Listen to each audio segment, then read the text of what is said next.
जुटे विवेचनम नास्य भवे स्वप्नयोर भिन्न रेवहि तस्मात् एतद् विद्धि जगत भावना मात्र सारकम। इसका कोई भी विवेचन नहीं हो सकता, एक ही सत्य है कि केवल अपने भावना के कारण जगत को हमने सत्य मान के रखा है।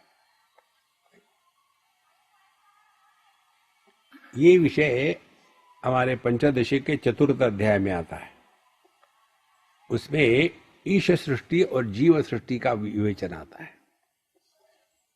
एक लड़का गया भगवान के पास और कहने लगा, भगवान आपने जो लड़कियां बनाई है बड़ी सुंदर होती है, इंचैंटिंग होती है, उनके साथ समय बिताने को मन करता है, ये पत्नियां ऐसी क्यों खूसट होती है?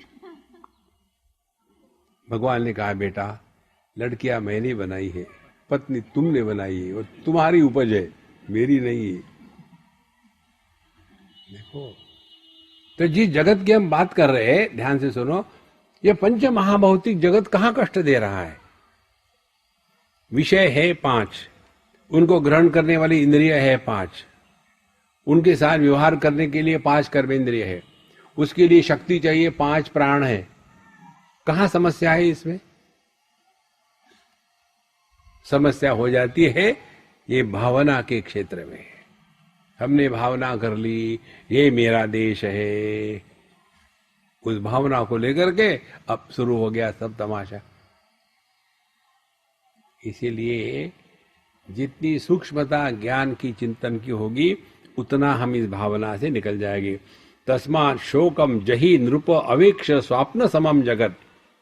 इसीलिए देखो महाराज, ये जगत को लेकर के ये दुख, परेशानी, मोह, शोक त्याग दो और जगत को स्वप्न समम जगत, स्वप्न चित्र भीति भूतम स्वात्मानम सविदात्मकम दर्पण प्रतिमम मत्वा संस्थितोपि यथा तथा। तो फिर सवाल ये है, ये दुनिया हमको दिख रही कहाँ है? ये इसका अनुभव कहाँ हो रहा है? तो कहते हैं आप स्वयं वह दर्पण हो जिस दर्पण में ये दुनिया का चित्र प्रतिबिंबित हो रहा है।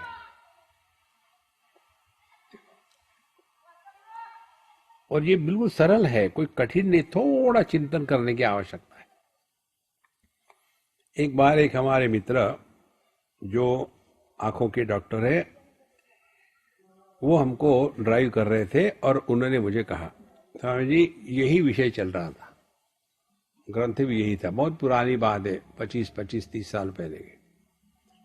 अरे स्वामी जी आपने जो कहा कि हम केवल इमेजिनेशन के जैसे स्वप्न में जैसे इमेजेस होती है वैसे जागृत में भी केवल इमेजेस होती है, ये सत्य नहीं है।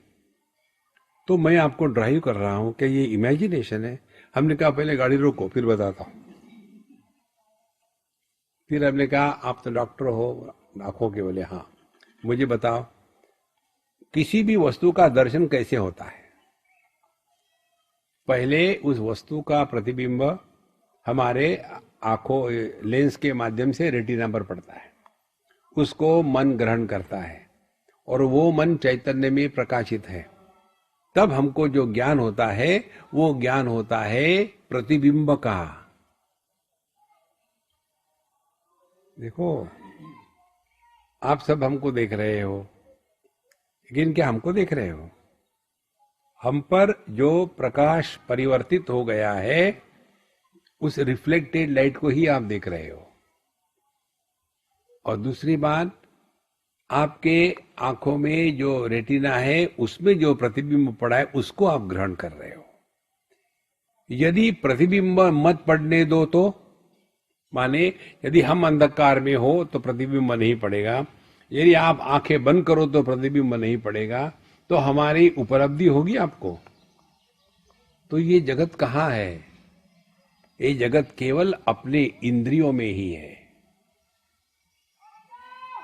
और इंद्रिय कहाँ है? मन में है। और जब इस मन को हम गहरी नींद में सुला देते हैं तो वहां एक भी इंद्रिय नहीं, मन भी नहीं, तो उस समय देह के साथ तादात्म्य भी नहीं, तो कोई दुनिया भी नहीं। तो कहाँ गई थी ये दुनिया? सपने में या गहरी नींद में? कहीं जाएगी तब ना जब हो। देखो लेकिन हमको ये बता बता के ऐसी भावना हो गई मरने के बाद स्वर्ग जाएंगे नरक जाएंगे। फिर वही दिमाग में आता है मरने के बाद क्या होगा। अरे लोग खुशी मनाएंगे, नहीं लोगों का नहीं जी, हमारा, आपको जलाएंगे हम, नहीं वो नहीं। फिर क्या, मरने के बाद आत्मा सोल कहा जाता है। देखो एक बहुत बड़ी कढ़ाई है, उसमें सोल करी बनाते हैं। ये दिमाग से विषय यदि निकल गया तो हमारी वेदांत की निष्ठा दृढ़ है। किसी के भी मृत्यु की खबर सुन करके अपने मृत्यु की कल्पना भी मन में आना, यह वेदांत निष्ठा का अपमान है। आज तक किसी ने अपने मृत्यु का अनुभव नहीं किया है। नहीं जी, लोग तो कहते हैं ना कि पिछले जन्म में ऐसा एक लड़की थी, उसने कहा कि देहरादून में एक अमुक घर में मैं थी पहले, पूरा बताती है, माने वो थी ना, तो मरी कहाँ। देखो किसी भी प्रकार से चिंतन करो आप, देह स्वीकार करो तो नहीं मरोगे, जीव स्वीकार करोगे तो नहीं मरोगे, और आत्मा स्वीकार करोगे तो नहीं मरोगे। तो ये शास्त्रों में क्या बकवास बताई नहीं, बकवास नहीं बताई है। यो ये श्रद्धा स एव साहा। आप अपने को यदि देह मानोगे तो बूढ़े होगे मरोगे, मानने पर ही है।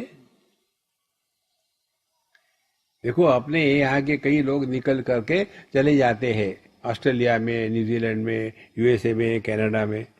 क्या करते हो वहां जाकर के, वहां के सिटीजन बन गए। तो पहले यहाँ के सिटीजन थे, फिर कल्पना करी कि अब मैं यहाँ का सिटीजन नहीं हूं, अब मैं एनआरआई हो गया हूं, नॉट रिक्वायर्ड इंडियन,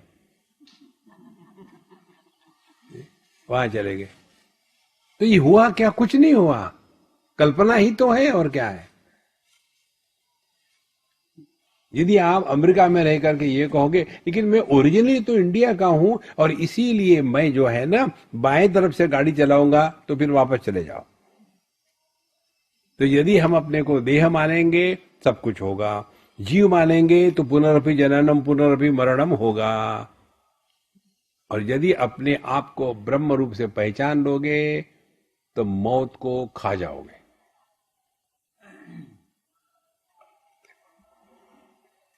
सवाल यह है हम अपने को क्या स्वीकार करते हैं। पापो हम पाप कर्मा हम, हेल को भेजे उसको नेक्स्ट बार। अब हम ही स्वयं को पापी कहते तो क्या करे, कौन करेगा आपको कुछ मदद। इसीलिए ये संपूर्ण जगत केवल इस चिति रूपी दर्पण में ही प्रतिबिंबित हो रहा है। तो जागत चित्त दर्पणम चे ही एव आत्मानम चिदात्मकम परमानंदित स्वांतः भव शीघ्रम महीपते। तो ध्यान से सुनना, जैसे अब ये रोज का अनुभव है हमारा, केवल सूक्ष्मता से चिंतन करना है, पुस्तक पढ़ पढ़ के कुछ नहीं होता हो। और ये चीजें आपको पुस्तकों में नहीं मिलेगी, अपने हृदय से प्रकट होती है। जैसे जिन जिन विषयों का हम ग्रहण करते हैं रूप रंग का आंखों से, तो आंखों पर उसका कोई प्रभाव नहीं पड़ता। लाल रंग देखा तो आंखें लाल नहीं होती, पीला रंग देखा तो आंखें पीली नहीं होती, वो केवल प्रकाशक है। देखो इसी प्रकार से यह जगत माने शब्द स्पर्श रूप रसगंध 1, ज्ञानेन्द्रिय पंचकम 2, कर्मेंद्रिय पंचकम 3, देहात्म भाव 4, अंतःकरण चतुष्टय 5, ये 5 के 5 का प्रतिबिंब हम इस चैतन्य दर्पण पर पड़ रहा है। इन 5 का हम पर कोई प्रभाव नहीं। भगवान जो कहते हैं भगवद गीता में, मत्तः परतरम नान्यत किंचित अस्ति धनंजय, हे अर्जुन, ना तो मेरा कोई कारण है, ना तो मेरे से कोई कार्य निर्माण हुआ है, ना तो मेरे जैसा अन्य है, एकमेवाद्वितीय। देखो, मत्तः स्मृति ज्ञानम अपोहरंच वेदैश्च सर्वै अहमेव विद्यः, मैं ही जागृत स्वप्न सुषुप्ति और समाधि इनका आधार हूं और इस मैं को जानना यही सभी वेदों का तात्पर्य है।